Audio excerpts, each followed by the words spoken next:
On note JRPN, la matrice de format Pn, définie par bloc de la manière suivante. Ici, un bloc de format RR correspondant à la matrice IR avec comme convention que I0 est la matrice nulle.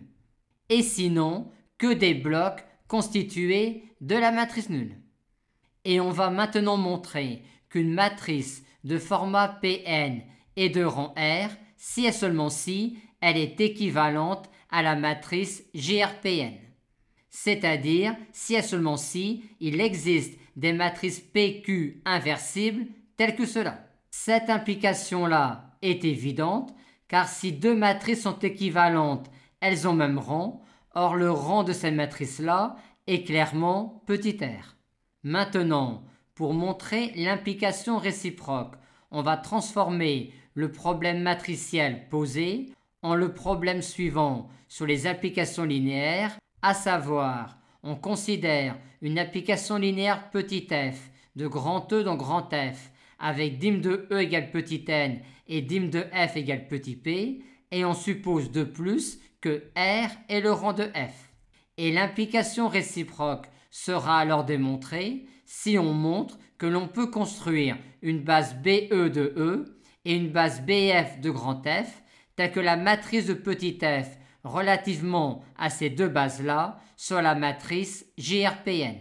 Vu ce que l'on souhaite, la base de E recherchée sera une concaténation d'une base de KRF et d'une base d'un supplémentaire de KRF dans E. On va donc partir d'une décomposition de E en la somme directe de quart de F et d'un supplémentaire H de quart de F dans E. Et on sait qu'alors, petit f induit un isomorphisme de H sur im de F. Notons E1, E2, ER, une base de grand H. Et dans la base de grand F recherchée, on doit donc avoir ici f de E1 et ici f de E2 et ainsi de suite.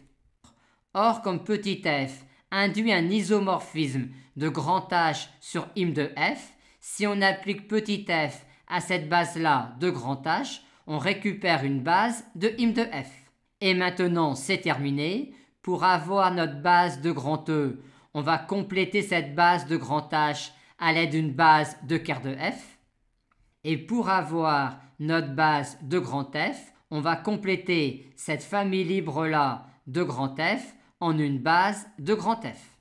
Et en notant alors BE, la base E1, E2, ER, ER plus 1, EN, et BF, la base F de E1, F de ER, VR plus 1, VP, on a alors des bases de E et de F, telles que la matrice de F relativement à ces deux bases-là est bien la matrice GRPN.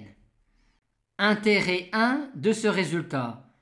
Quand on vous pose un problème matriciel et que dans le problème matriciel, multiplier A à gauche ou et à droite par des matrices carrées inversibles n'est pas très gênant, on peut alors transformer le problème posé avec la matrice A en un problème équivalent mais avec la matrice GRPN à la place de A en notant R le rang de A, ce qui est tout de même beaucoup plus intéressant. Intérêt 2. On a facilement qu'une matrice A est équivalente à la matrice GRPN si et seulement si la transposée de A est équivalente à la matrice GRNP. Par conséquent, vu la caractérisation du rang de A que l'on vient d'énoncer, on peut alors en déduire que A et sa transposée ont même rang.